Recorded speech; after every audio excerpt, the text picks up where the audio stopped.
Hello बच्चों, हिंदी की कक्षा में आप सभी का पुनः एक बार स्वागत है। बच्चों, आपके पाठ्य पुस्तक में एक ऐसा भी पाठ है जो आपसे बातचीत करना चाहता है। कौन? अरे भाई, वह है मैं हूँ सड़क। आज सड़क हमसे और आप सभी से बात करना चाहती है। वह हम सभी से अपनी संघर्ष, उतार चढ़ाव, गुणों अवगुणों, सफलता असफलता, अपनी कठिनाई, उपलब्धि इत्यादि हम सभी को बताना चाहती है।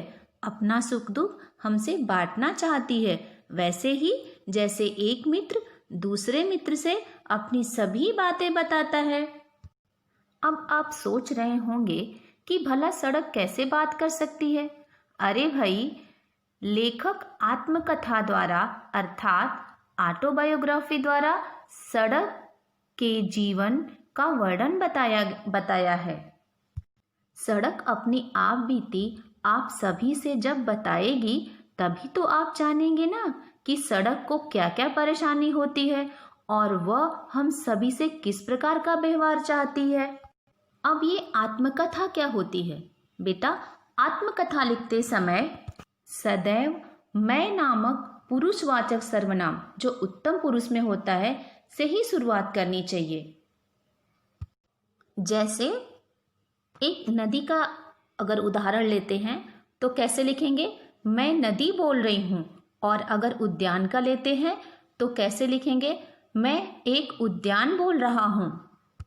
इसी प्रकार अब हम सड़क से मिलते हैं और उसकी बातचीत को सुनते हैं। उससे पहले हम आपके पाठ में आए इस पर आधारित परिच्छेद को देखते हैं।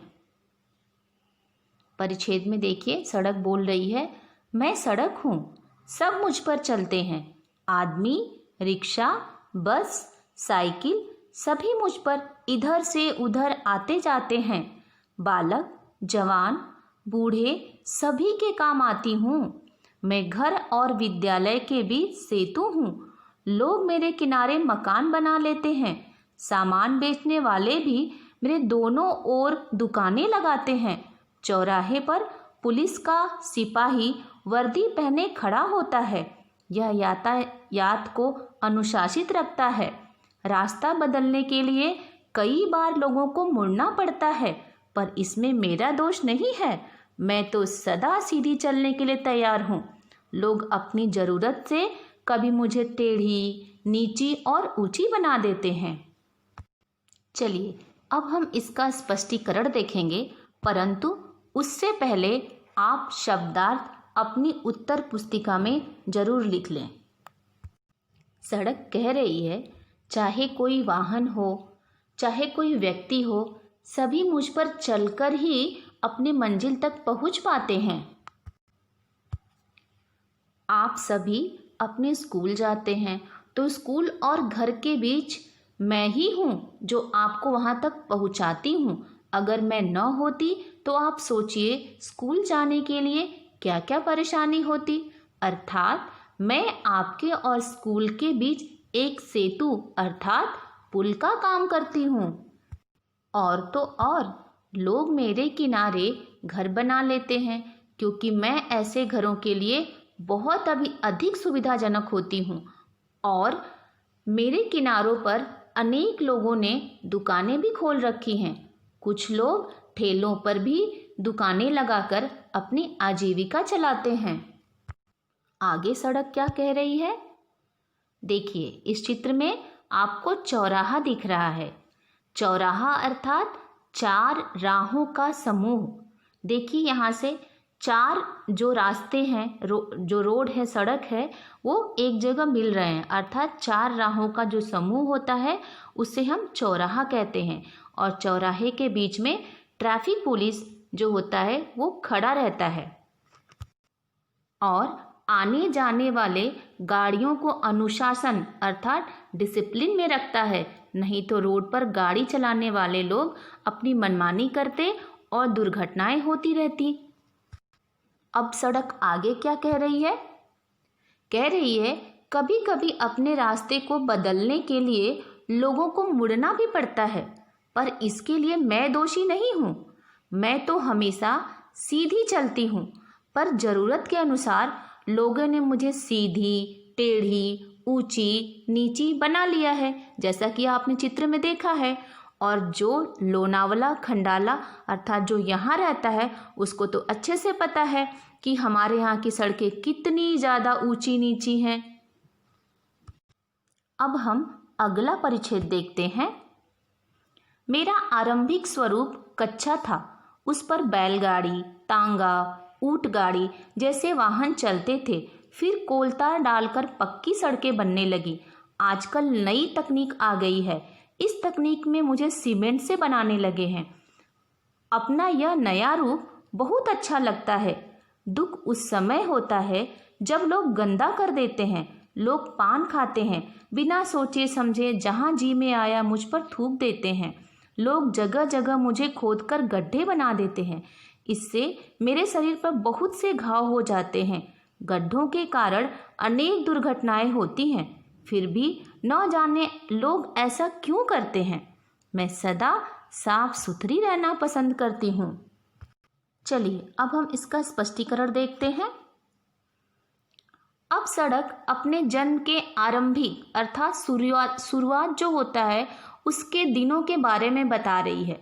बोल रही है, मैं सड़क शुरुआती दौर में अर्थात आरंभिक दौर में मेरा रूप मिट्टी और ईंट पत्थर के मिश्रण का होता है, जो प्रायः गाँव में कहीं कहीं देखने को मिलता है, जिस पर बैलगाड़ी, तांगा, ऊंट गाड़ी जैसे वाहन चलते हैं। फिर धीरे धीरे लोगों ने मुझे कुछ नया रूप दे दिया। उस पर कोलतार एवं गिट्टी डालकर पक्की सड़कें बनाई जाने लगी। मुझे मेरा यह रूप बहुत पसंद आया, लेकिन मेरा रूप अभी भी बदलता जा रहा है। नई तकनीकी अर्थात टेक्नोलॉजी से अब मुझे सीमेंट से बनाने लगे हैं और मुझे अपना यह रूप बहुत पसंद आया है। बच्चों, अब सड़क को दुख किस बात का है? उसे दुख इस बात का है कि सड़क कहती है, लोग पान खाकर इधर उधर थूक देते हैं, कचरा भी मेरे ऊपर एवं किनारे पर फेंक देते हैं। बच्चों, अब आप ही बताओ, अगर हम सड़क को साफ नहीं कर सकते तो हमें उसे गंदा करने का भी अधिकार नहीं है। सड़क कुछ और चीजें भी हमसे बता रही है। कह रही है, लोग मुझे जगह जगह खोद देते हैं, खोद करके गड्ढे कर देते हैं मेरे शरीर पे, इतने सारे घाव दे देते हैं, जिससे मेरा अच्छा रूप रंग बड़ा गंदा हो जाता है और मुझे बहुत दुख होता है। और आपको पता है, सड़क कह रही है कि इन गड्ढों के कारण बहुत सारी सड़क की दुर्घटनाएं भी होती हैं, जिससे लोगों को और अधिक परेशानी होती है। अतः सड़क हमसे कह रही है कि मैं तो हमेशा अपने आप को साफ सुथरी अर्थात स्वच्छ देखना ही पसंद करती हूँ। मुझे हमेशा इसी तरह रहना पसंद है। चलिए अब हम आखिरी परिच्छेद की तरफ बढ़ते हैं। सबको रास्ता दिखाना चाहती हूँ। मेरे कारण देश में दूर दूर रहने वाले लोग एक दूसरे से आसानी से मिल पाते हैं। मैं जहाँ जाती हूँ वह परिसर विकसित हो जाता है। मैं चाहती हूँ कि हर गांव को एक दूसरे से जोड़ूं, लोगों में मेल जोल बढ़ाऊं, पूरे देश में खुशहाली लाऊं। विश्वास है कि एक दिन मेरी इच्छा निश्चित ही पूरी होगी। स्पष्टीकरण देखते हैं। सड़क कहती है, मैं सबको रास्ता दिखाती हूँ। मेरे कारण देश में दूर दूर रहने वाले लोग एक दूसरे से आसानी से जुड़ जाते हैं, मिल जाते हैं। मैं जहाँ जाती हूँ वह परिसर जो है अर्थात वो जो जगह है वह विकसित हो जाती है, अर्थात वहाँ के आसपास के सभी गांव, कस्बे विकसित हो जाते हैं। और सड़क की इच्छा क्या है? वह कह रही है कि मैं चाहती हूँ कि हर गांव को एक दूसरे से जोड़ूं, अर्थात जितने भी गांव हैं वह सड़कों द्वारा ही जोड़े जाते हैं, चाहे शहर से हो चाहे राज्य से हो, वो सभी सड़क के द्वारा ही जोड़े जाते हैं। तो सड़क कह रही है कि मैं इस प्रकार जुड़ करके लोगों में मेल जोल अर्थात एक दूसरे से लगाव को बढ़ाऊं और पूरे देश में खुशहाली लेके आऊं। और मुझे विश्वास है अर्थात सड़क का हम सभी पे ये विश्वास है कि एक दिन हम सभी लोग मिलकर उसकी इस इच्छा को जरूर पूरा करेंगे। बच्चों, अब तक तो हमने सड़क से बातचीत की, अब हम अलग अलग सड़कों के बारे में थोड़ी जानकारी लेते हैं। ग्रामीण सड़क, ये सड़कें गांवों को जिला से जोड़ती हैं। यह ग्राम पंचायत के रखरखाव में देखभाल में रहती हैं। ग्राम पंचायत इनके देखभाल का जिम्मेदार होता है। अब दूसरी देखते हैं, जिला सड़कें। ये सड़कें बड़े गांवों एवं कस्बों को एक दूसरे से तथा जिला मुख्यालय से जोड़ती हैं। इसका रखरखाव जिला परिषद द्वारा किया जाता है। प्रांतीय राजमार्ग, ये एक राज्य के कस्बे को राज्य की राजधानी, सभी जिला मुख्यालयों इत्यादि से जोड़ती है। इनका रखरखाव राज्य सरकार द्वारा किया जाता है। राष्ट्रीय राजमार्ग, राष्ट्रीय राजमार्ग पूरे देश के महत्वपूर्ण स्थानों को आपस में जोड़ने का काम करते हैं। इनका देखभाल केंद्र सरकार द्वारा सार्वजनिक निर्माण विभाग द्वारा किया जाता है। सीमा सड़कें, इसका उद्देश्य अल्प विकसित जंगली, पर्वतीय एवं मरुस्थलीय सीमा क्षेत्रों में आर्थिक विकास की गति को तेज करना एवं रक्षा सैनिकों के लिए अनिवार्य वस्तुओं को पहुंचाना। सीमा सड़क एक कार्यकारी विभाग है जो इनके निर्माण एवं रखरखाव का कार्य करता है। अंतर्राष्ट्रीय राजमार्ग, इसका उद्देश्य भारत की महत्वपूर्ण सड़कों को पड़ोसी देशों के साथ जोड़ना है। अब आप बताइए पड़ोसी देश कौन कौन से हैं? पाकिस्तान, नेपाल, म्यांमार, बांग्लादेश इत्यादि। ये राजमार्ग विश्व बैंक की सहायता से बनाया गया आयोग द्वारा संचालित होता है।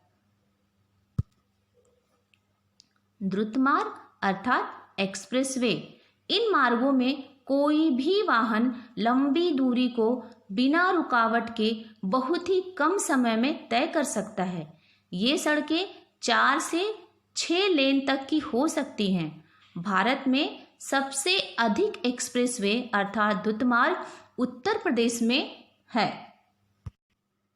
इस प्रकार बच्चों, मुझे उम्मीद है कि सड़क की बातचीत से आप उसके दुख दर्द से परिचित हुए एवं एक जिम्मेदार नागरिक बनकर आप सदैव सड़क के नियमों का पालन करेंगे, उसे साफ सुथरा रखकर उसकी इच्छा को जरूर पूरा करेंगे। मिलते हैं हिंदी की अगली कक्षा में, तब तक के लिए धन्यवाद।